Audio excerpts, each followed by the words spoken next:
성부와 성자와 성령의 이름으로. 아멘. 연중 제32주간 화요일 독서기도 제1독서 예언자 다니엘서에 의한 독서. 왕이 세운 금신상. 젊은이들이 불가마에서 구출되다. 그 무렵 어떤 바빌론 사람들이 나서서 유다인들을 고발하였다. 그들은 느부갓네살 왕에게 이렇게 일러 바쳤다. 임금님, 만수무강을 빕니다. 임금님께서 영을 내리시어 나팔, 피리, 검은고, 사연금, 칠연금, 퉁소 등 갖가지 악기 소리가 나면 누구나 엎드려 금 신상 앞에 절을 하라고 하시지 않으셨습니까? 엎드려 절하지 않는 사람은 누구든지 활활 타는 화덕에 집어넣는다고 칙령을 내리시지 않으셨습니까? 그런데 임금님의 칙령을 무시하고 임금님께서 위하시는 신을 섬기지 않는 사람들이 있습니다. 그들이 바로 임금님께서 바빌론 지방 관리로 임명하신 사드락, 메삭, 아벳느고라는 유다인들입니다. 그들은 임금님께서 세우신 금 신상 앞에 절하지 않았습니다. 느부갓네살은 사드락과 메삭과 아벳느고의 말을 듣고는 금방 안색이 달라지며 노기에 차서 화덕의 불을 여느 때보다 7배나 뜨겁게 지피도록 하고 군인들 가운데서도 힘센 장정들을 뽑아 사드락과 메삭과 아벳느고를 묶어 활활 타는 화덕에 집어넣으라고 명하였다. 사람들은 그들을 도포와 속옷 등 옷을 입고 관을 쓴 채로 묶어서 활활 타는 화덕 속에 집어넣었다. 왕명이 그만큼 급했던 것이다. 화덕이 너무나 달아 있었으므로 사드락과 메삭과 아벳느고를 넣던 사람들이 불길에 타 죽고 말았다. 사드락과 메삭과 아벳느고 세 사람은 꽁꽁 묶인 채 불타는 화덕 속에 던져졌다. 그들은 불길 가운데를 걸으면서 하느님을 찬양하고 주님께 찬미를 드렸다. 그런데 느부갓네살 왕이 깜짝 놀랄 일이 생겼다. 그는 벌떡 일어나 측근자에게 물었다. 꽁꽁 묶어서 화덕에 집어넣은 것이 3명 아니었더냐? 그들이 대답하였다. 임금님, 그렇습니다. 그런데 4사람이 아무 탈 없이 화덕 속에서 거닐고 있으니 어찌 된 일이냐? 저 넷째 사람의 모습은 신의 모습을 닮았구나. 하면서 느부갓네살은 활활 타는 화덕 어귀에 가서 이렇게 외쳤다. 사드락과 메삭과 아벳느고야, 지극히 높으신 하느님을 섬기는 자들아, 어서 나오너라. 사드락과 메삭과 아벳느고가 화덕에서 나온 다음 지방 장관들과 대신들, 총독들, 왕의 측근들이 모여와 그들을 살펴보니 몸이 불에 대기는커녕 머리카락 하나 그슬리지 않았고 도포도 눕지 않았으며 불길이 닿은 냄새조차 나지 않았다. 사드락과 메삭과 아벳느고가 섬기는 신이야말로 찬양받으실 분이구나 하며 느부갓네살은 외쳤다. 저들의 하느님께서 어명을 어기면서까지 목숨 걸고 당신만을 믿고 저희의 신 아닌 다른 신 앞에서는 절하지도 섬기지도 않는 이 신하들을 천사를 보내시어 구해내셨구나. 이제 나는 영을 내린다. 인종이나 말이 다른 뭇 백성은 사드락과 메삭과 아벳느고가 섬기는 신에게 욕된 말을 하지 못한다. 욕하는 자는 토막내어 죽이고 그의 집은 거름더미로 만들리라. 이처럼 자기를 믿는 자를 구해줄 수 있는 신은 다시 없으리라. 그리고 왕은 사드락과 메삭과 아벳느고에게 바빌론 지방에서 더 높은 벼슬을 내렸다.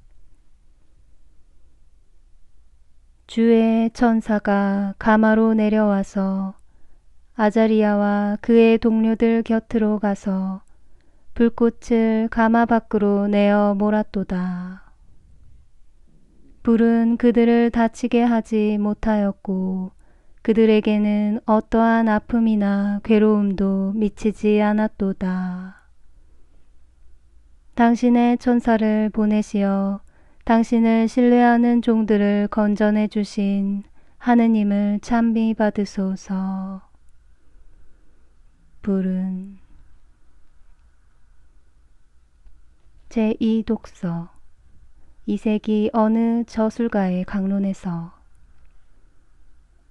진실된 마음에서 우러나오는 회개.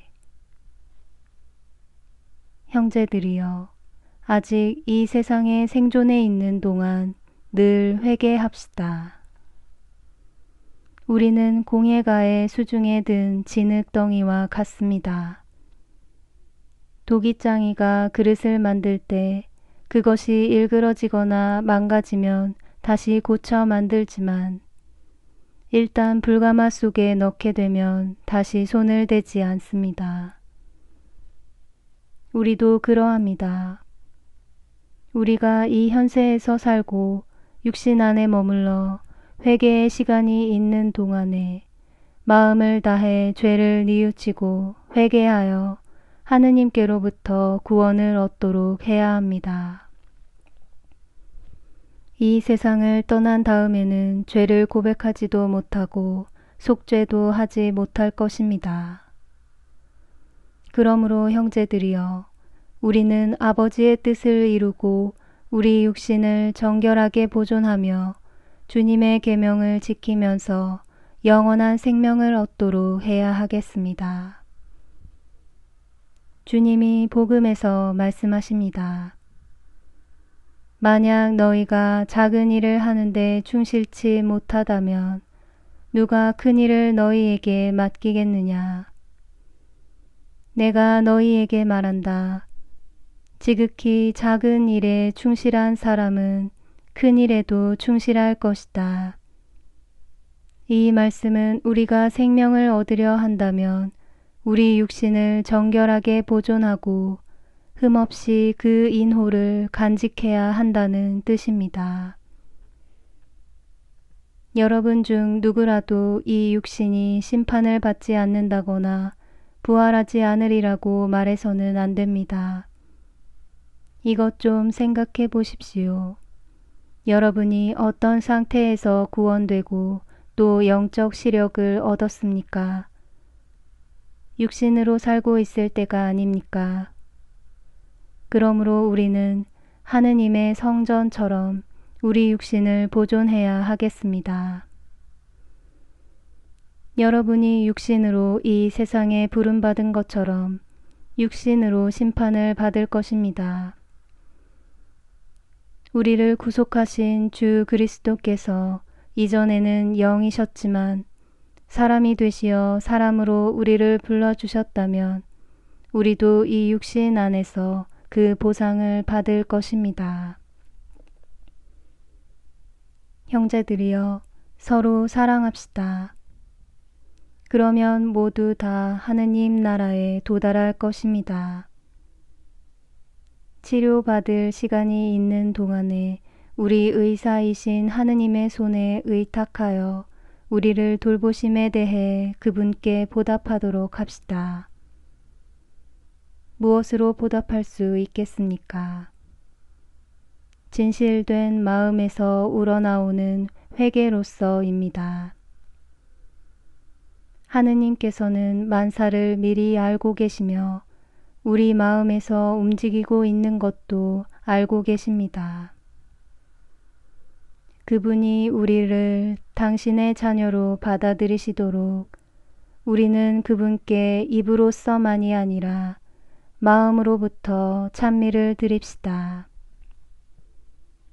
주 친히 말씀하셨습니다. 나의 아버지의 뜻을 실행하는 사람들이 내 형제들이다. 너희는 저지르던 죄악을 다 벗어버리고 새 마음을 먹고 새 뜻을 품어라. 주께서 말씀하신다.